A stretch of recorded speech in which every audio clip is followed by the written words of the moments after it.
Hello friend, good morning. চলে এসেছি আবার একটা নতুন ভিডিওর সাথে। দেখো, সেদিনকে তোমাদেরকে দেখিয়েছিলাম মার্কেট থেকে মাছটা নিয়ে চলে এসেছি, আগের ভিডিওতে দিয়েছি। আর আজকে দেখো মাছটাকে আমি রান্না করা তোমাদের সাথে শেয়ার করছি।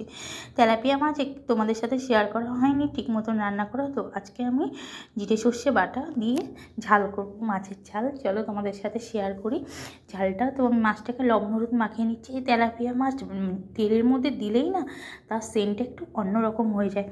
রুই মাছ কাতলা মাছ তো আমরা অনেক খাই, কিন্তু কখনো যদি টাইম পাও না অবশ্যই তেলাপিয়া মাছ খেয়েও। তাজা মাছ, তার সেন্টটা একদম আলাদা, খেতে খুব ভালো লাগে। আর এই যে মাছ ভাজা প্রায় কমপ্লিট, আর এদিকে দুটো পড়ে আছে মাথা। আমি আগাগোড়াই মাথা খেতে খুব ভালোবাসি, আর এর জন্য আমার দাদু বাজার থেকে যখনই যেত বড় বড় মাথা নিয়ে আসতো। এই মাছের মাথাটা খুবই ছোট আছে, আর আমি ভেজে নিচ্ছি মাথাগুলোকে। তো আজকে মাথাগুলোকে ভাজছে। দাদুর কথা মিস করছি, আমার দাদুই একমাত্র জিজ্ঞাসা করতো আর আমার জন্য নিয়ে আসতো মাথা। তো দেখো, আর এখানে সমস্ত মাছ ভাজা হয়ে গেছে, মাথাগুলোকে উল্টে পাল্টে ভালো করে ভেজে নিচ্ছি। আর তোমরা কারা কারা মাছের মাথা খেতে ভালোবাসো অবশ্যই কিন্তু শেয়ার করো। এখন কেউ যদিও খায় না সেরকম একটা, সবাই অতটা অ্যাভয়েড করে চলে, কিন্তু আমার খুব ভালো লাগে। সমস্ত মাছের মাথায় কিন্তু ভালো লাগে, কিন্তু এরকম নয় যে মাছের মাথা খেলেই বুদ্ধি হয়, এটা কিন্তু একদম ভুল। কেন, যারা মাছের মাথা খেতে ভালোবাসে না তাদের বুদ্ধিটাই বেশি, আমি দেখেই নিয়েছি। আর যারা খায় তাদের বুদ্ধিটা অনেকটা কম, এটা আমি দেখে নিয়েছি। আমার ফ্যামিলিতে আমিই খাই, কিন্তু আমার বুদ্ধি সবথেকে কম, আমাকে সবাই ঠকিয়ে ঠকিয়ে চলে যাচ্ছে। আর কি বলবো তোমাদেরকে, এইটুকুনি শেয়ার করলাম।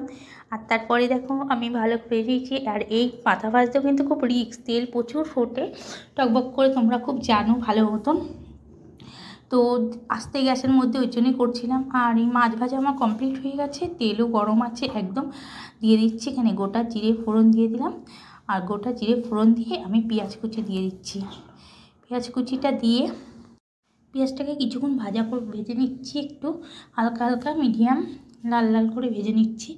আর মিডিয়াম লাল লাল করে ভেজে এর মধ্যে আমি এবার দিয়ে দিচ্ছি আদা রসুনের পেস্ট।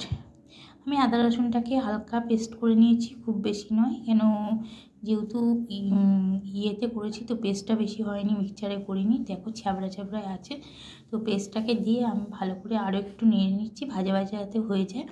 তো ভাজা ভাজা করে নিচ্ছি। আর একটা সেন্টও খুব সুন্দর বেরিয়ে গেছে। আদা রসুন পড়লে জানো তো সব মশলার সেন্টই আলাদা হয়ে যায়, যদিও আমার এখানে তেলটা একটু কম হয়ে গেছে। তো তারপরে দেখো তেলটা আস্তে আস্তে ছেড়ে গেছে, মশলাটা কষাতে কষাতে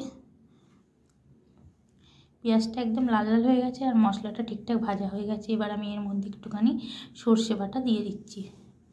সর্ষেটা বেটে রেখেছিলাম, সঙ্গে সঙ্গে আগে দিলে সর্ষেটা বেশি ভাজলে তেতো হয়ে যায়, তোমরা সবাই জানো। তো সর্ষেটা অল্প কিছুক্ষণের জন্যই জাস্ট ভাজতে হবে। স্বল্প সর্ষেটা দিয়ে আমি খালি মিক্স করে নিয়েছি। মিক্স করে এবার মশলাগুলোকে এর সাথে অ্যাড করে দিচ্ছি। আর ওপর থেকে আগে দিয়ে দিচ্ছি একটু কাঁচা তেল, কাঁচা সর্ষের তেল। সর্ষে দেওয়ার পরে কাঁচা সর্ষের তেল দিলে না সর্ষের যে তেতো ভাবটা থাকে না, আর সেন্টটাও থাকবে না। সর্ষের তেলটা অবশ্যই দেওয়া মাস্ট। আর রান্নাটা আমি পুরোটাই সর্ষের তেলেই করছি, কেন শীতের সময় আর সর্ষের তেলের সেন্টটা খুব অন্যরকম, তোমরা জানোই সবাই।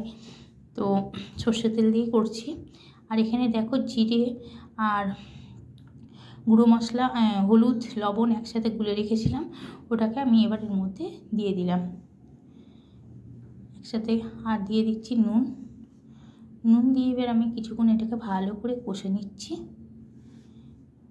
বেশ ভাজা ভাজা মশলাটা একটু মিক্স করা যায়, আর কিছু না। মশলাটা আমার মিক্স হয়ে গেছে, খুব বেশি টাইম করবো না। আর প্রত্যেকটা সময় কিন্তু গ্যাসটা একদম লো ফ্লেমে থাকবে, হাই ফ্লেমে গ্যাসটা থাকবে না, তাহলে কিন্তু মশলাটা ধরে যাবে। একদম লো ফ্লেমে রেখে আস্তে আস্তে কষিয়ে নিচ্ছি। আর দেখো মশলাটা থেকে পুরো তেল ছেড়ে দিয়েছে,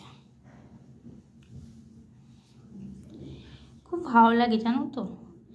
অন্যান্য মানে একদিন অন্যান্য আইটেম, অন্যান্য জিনিস করতেও ভালো লাগে, তোমাদের সাথে শেয়ার করতেও ভালো লাগে, আর তোমাদের সাথে গল্প করতেও খুব ভালো লাগে। আমার ভিডিওতে একটু প্রবলেম হচ্ছে বলে আমি আসতেও পারছি না লাইভে, তো আজকে চেষ্টা করবো আসা। তারপরে দেখো টমেটোর কুচি দিয়ে দিচ্ছি।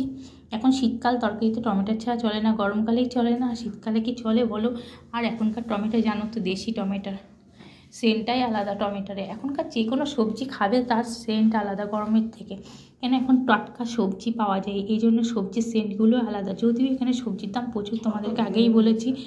এখন দেশে থাকলে হয়তো অনেক সস্তায় মিলতো, কিন্তু তবুও টাটকা পাওয়া যায়, দাম বেশি হলেও টাটকা এখানে পাওয়া যায়। আর টমেটোটা একদম মরো করে নিয়েছি। আর আমি এখানে এবার একটু জল দিয়ে দেবো, কেন জলটা এর জন্যই দেবো, আমাকে মাছগুলোকে দিতে হবে। তো আমি অল্প একটু জল, বেশি জল এখানে দিচ্ছি না, জাস্ট মশলাটা গ্রেভি হওয়ার জন্য জলটা দিচ্ছি। আর মাছটা ডোবানোর মতন জলটা এখানে দিচ্ছি, খুব বেশি জল আমি এখানে দেবো না। জলটা আমি দেওয়ার পরে গ্যাসটাকে একটু হাই ফ্লেমে করে দিচ্ছি। হাই ফ্লেমে করে আমি 1 থেকে 1.5 মিনিট ভালো করে খালি জাস্ট জল, কাঁচা জল দিয়েছি, ফুটে ওঠার অপেক্ষা, এইটুকুনি দেখো ফুটে উঠেছি। আর এবার আমি ফুটে উঠে নাড়িয়ে দিচ্ছি আর সব মাছগুলোকে একে একে দিয়ে দিচ্ছি। জলটা জাস্ট ফুটে ওঠার অপেক্ষা, আর কিছু না। মশলা তো আমি ভালোভাবে কষিয়ে নিয়েছি। তো একদম দেখো মাছগুলোকে দিয়ে দিচ্ছি সমস্ত, দিয়ে আমি ভালো করে এবারে এটাকে মিক্স করে নিচ্ছি। মিক্স করে আমি মাছটাকে এখন 2 থেকে 3 মিনিট, যাতে মাছের ভেতরে এই গ্রেভিটা ঢোকে, তার জন্য 2 থেকে 3 মিনিট আমাকে ওয়েট করতে হবে। আর এবার আমি গ্যাসটা লো ফ্লেমে দিয়ে দিয়েছি, মিডিয়াম ফ্লেমে আছে। আর আমি এটাকে 2 থেকে 3 মিনিট বাস একটু মাছের যাতে মশলাটা পুরোপুরি যায় তার জন্য করে নিয়েছি। আর দেখো তৈরি হয়ে গেছে আজকে তেলাপিয়া মাছের সর্ষে, জিরে সর্ষে দুটোই দিয়েছি, তো আমরা সর্ষেই বলি। আর ওপর থেকে ধনেপাতা কুচি ছিটিয়ে দিলাম, এখন শীতের ধনেপাতা। আর রেডি হয়ে গেছে, সাথে আছে রুটি। চলো খেতেও চলে আসো, তোমাদেরকে সবাইকে ইনভাইট করে দিচ্ছি। আমার ছেলে বসে গেছে খেতে, আর তোমাদেরকে ইনভাইট করেছি, সবাই চলে এসো। আর সাথে দেখো আজকে আছে মূলো আর পেঁয়াজ, আজকে গাজর কিছু কাটিনি, মূলো পেঁয়াজ কেটেছি। কেন শীতকালটা মূলো খেলে জানো তো পেট পরিষ্কার থাকে, আর কাঁচা মূলোটাই ওর জন্যে খাচ্ছি। সবজি তো খাওয়াই হয়, তো কাঁচা মূলোটা খেলে প্রচণ্ড গ্যাস হয়ে যাচ্ছে, খাচ্ছি যাচ্ছি ঘুমাচ্ছি, গ্যাসটা অতিরিক্তই হয়ে যাচ্ছে, আর পেটও পরিষ্কার হচ্ছে না। তো তার জন্য মূলোটা খাচ্ছি। যাদের যাদের প্রবলেম হয় অবশ্যই মূলো খেয়েও, শীতকালে সমস্ত গ্যাস বেরিয়ে যাবে।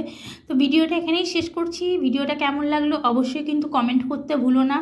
আর আমার ভিডিও তোমাদের কেমন লাগছে কমেন্ট করো অবশ্যই। এখনকার মতন টাটা, আবার আসছি নেক্সট ভিডিওর সাথে, বাই।